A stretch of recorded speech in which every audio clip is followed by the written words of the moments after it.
একটা মেয়ে শ্বশুর বাড়ি যাওয়ার আগে তার বাবাকে একটা প্রশ্ন করলো, আচ্ছা বাবা, আমাদের সামনের উঠোনে যে গাছটা আছে ওই গাছটা কি আমাদের পিছনের বাগানে লাগানো যায় না?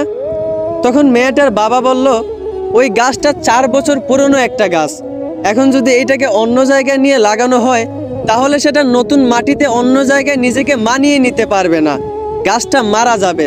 বাবার এই কথা শুনে মেয়েটা তখন কাঁদতে কাঁদতে বলতে লাগলো, আচ্ছা বাবা, 4 বছর একটা পুরনো গাছ যদি অন্য জায়গায় নিজেকে মানিয়ে নিতে না পারে, নতুন মাটিতে নিজেকে বাঁচিয়ে না রাখতে পারে, তাহলে আমি তো তোমার ঘরে 20 বছর পুরনো একটা মেয়ে।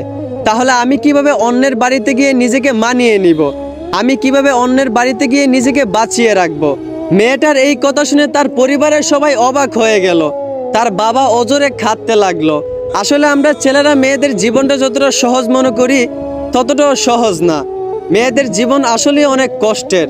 তাই প্রত্যেকটা ছেলেদেরকে বলবো, মেয়েদেরকে সম্মান করতে শিখেন। ধন্যবাদ।